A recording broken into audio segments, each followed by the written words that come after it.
Предполагам, че сте чували истории, свързани с клинична смърт. И предполагам, че няма човек, който да не знае какво означава клинична смърт. По време на това състояние, приятели, хората виждат същества или по-точно хора, които самите хора не ги виждат. Но как и защо ги виждат и какво говорят с тях, именно днес в този видеоклип ще разберете всичко до детайли. Този видеоклип ще е много интересен и съм сигурен, приятели, че много ще ви хареса. Аз съм Айхан Инфая, приятели. Ако накрая на видеоклипа сметнете, че видеоклипът ви е бил интересен, образователен и ценен, бих се радвал за един лайк, един коментар и защо пък не абониране с камбанка. Именно по този начин вие ще получавате уведомления за всеки един качен видеоклип от мен. Сега ви желая приятно гледане, приятели. Клиничната смърт е нещо средно между живота и окончателната смърт. Много хора, които са били в това състояние, не са успели да се върнат, но някои за щастие са успели и са поделили своя опит. Но какво следва след смъртта? Рай, ад или нещо друго? Нека да разберем. С вас е Айхан Инфая и днес в това видео ще ви споделя за хора, преживели клинична смърт и какво всъщност ни очаква там. Много хора са сигурни, че след смъртта отиваме или в рая, или в ада. За тези, които вярват в това, имам лоши новини. Изглежда, че основната дестинация все още е адът. Поне това казва Наталия Волкова от Ростов. Жената е била в клинична смърт и е оцеляла по чудо. Била е около 5 минути в междинно състояние. Тя се спомня, че е имала силно възпалено гърло по това време. И както се е спомняла, тя е видяла друг свят. Отначало сякаш е летяла над покривите на къщи и нейният град, и след това на цялата планета. И постепенно е започнала да пада в бездната, където е царяло безкрайно страдание, от което няма спасение. За щастие, Наталия се е събудила и се е върнала обратно в тялото си, въпреки че не е било лесно според нейните думи. Но не се тревожете заради тази теория. Други хора описват нещата по съвсем друг начин. Други хора разказват всичко по друг начин. Например, жена на име Фейтс уверено е твърдяла, че след смъртта ни очаква не ад, а истински рай. Преди няколко години Фейтс е попаднала в сериозна автомобилна катастрофа, след като жертвата се е събудила в болницата няколко дни по-късно. Тя е споделила, че по време на клиничната смърт е изпитала нечовешко чувство. Тя е споделила, че е видяла безжизненото си тяло и останките от колата, след което се е изкачила високо в небесата. Гледала е всичко от високо. Фейтс си спомня, че е била заобиколена от ярка светлина и душата е била спокойна и топла, усещайки като най-топлото от всичко, което може да си представите. Около нея са се намирали зелени хълмове, светещ ярък красив цвят. Може би това е бил и самият рай.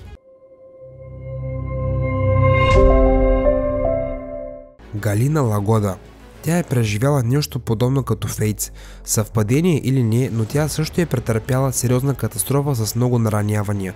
Тя също е преживяла клинична смърт. Когато се е събудила, е споделила, че е летяла през черното пространство и е видяла ярка светлина. Тя се е озовала около блестяща светлина и пред нея е стоял огромен мъж в толкова ослепителни бели дрехи, че лицето му не е можело да се види. Както се спомня Галина, непознатият е споделил да си починя малко и да се върне, понеже на земята все още има много неща, останали за нея. Какво е било това? Просто странна светла стая или райско кътче, в което самият създател е срещнал Галина? Това, разбира се, не е известно, но опитът на клиничната смърт напълно е променил живота на жената. Сега тя живее в хармония с обкръжаващия свят, без да се страхува от смъртта. Вера Турцевич. Не всеки има късмета да бъде на светло място, където да чувства мир и спокойствие. Вера Турцевич, която е преживяла клинична смърт, описва по съвсем друг начин своето преживяване. Според нея, след като е попаднала в клинична смърт, тя е попаднала в дълбока тъмница. Според жената, тя е била в това състояние малко като светлука и я нямала нито ръце, нито крака. Всички около нея също са били малки. Тя е можела да чува мислите им, когато вече са отключвали от системите. Тя ту се е връщала в тялото си, ту е изпадала в клинична смърт. Докато за разлика от някои други герои от това видео, тя се е спомнила много добре реанимационните действия на лекарите. Дори е можела да мисли в състояние на клинична смърт, въпреки че не е разбирала особено какво се случва с нея. Шарън Стоун. Със сигурност много от вас знаят за такава актриса, Шарън Стоун. Но знаете ли, че една от най-известните актриси от това време е преживяла клинична смърт и е споделила интересно преживяване, свързано с другия свят. Случило се е през 2011 година, когато Шарън е получила сериозен инсулт и мозъчен кръвоизлив. Когато всичко това се е случило, според нейните думи, тя е преживяла физическа и духовна смърт. Надявайки се, че е напуснала тялото си, тя е видяла светлина в края на тунела. Най-важното е, че е изпитала чувството, че общува с хора, които са починали преди нея. Докато това не е изглеждало типичен диалог, тя не е разбирала нито на какъв език говорят, нито какво говорят, но тя е имала разбиране, че общува с тях. Помислете какво може да означава всичко това. С какви същества според вас може да общува човечеството?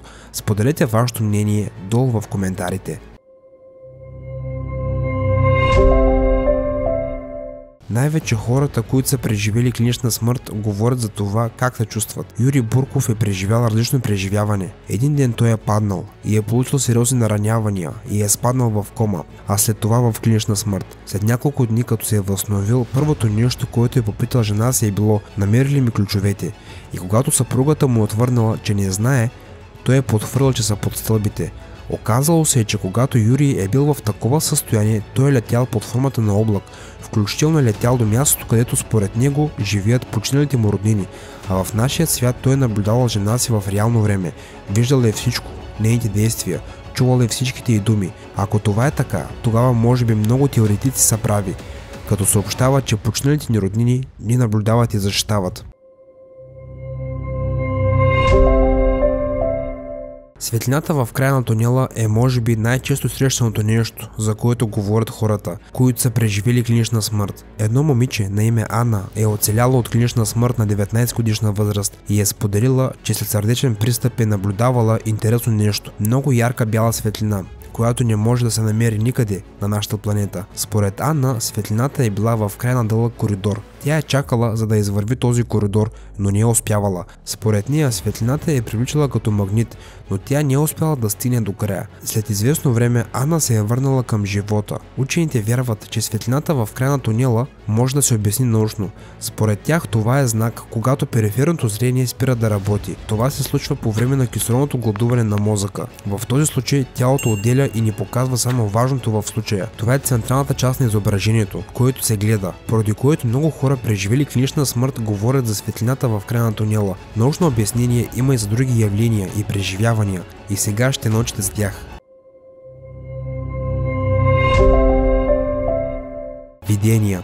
Много хора, включително героят на тази класация, си спомня, че в състояние на клинична смърт им идва видения. Като правило, учените обясняват това с намаляването на кръвоснабдяването поради сърдечните пристъпи. Това провокира затъмнение на съзнанието. За пациента става все по-трудно да възприема заобикалящата го среда.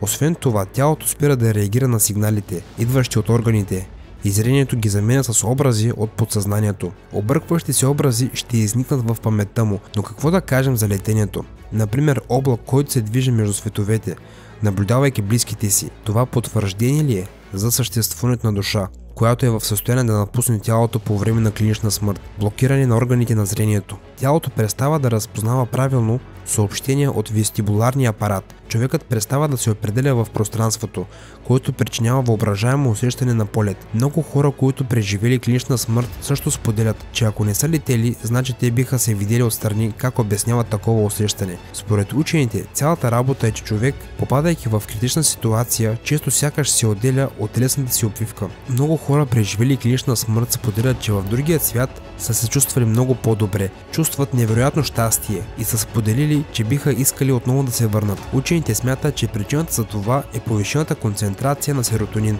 хормона на щастието. Липсата на кислород води до повишаване на концентрацията на серотонин в мозъка. Този хормон е отговорен за чувството на радост. Неговият излишък кара човек да изпитва еуфория и доброта по отношение на всички, с усещане за полет и видения. Изглежда, че самият ангел е слязъл при човек и го прегръща с крилата си. Но какво Какво наистина ни очаква след смъртта? За съжаление или за щастие, никой няма точен отговор на този въпрос, но има много теории на предположенията. Някой вярва, че няма смърт и че човек веднага се преражда в някой друг, така че вярващи в прераждането мислят така. Някои учени смятат, че след смъртта ще станем част от Вселената, буквално разтваряйки се в пространството. Анестезиологът Стюарт Хамерхоф е привърженик на тази теория. Смята, че това е причината хората в състояние на клинична смърт да изпитват близки до смъртта преживявания и да виждат ярки светлини или чувстват, че летят или виждат светлини в тунела. Някои смятат, че след смъртта ни очаква портал към друга реалност, подобна на рая, а някои следователи смятат, че изобщо няма смърт и че това е измама, създадена от нашето въображение.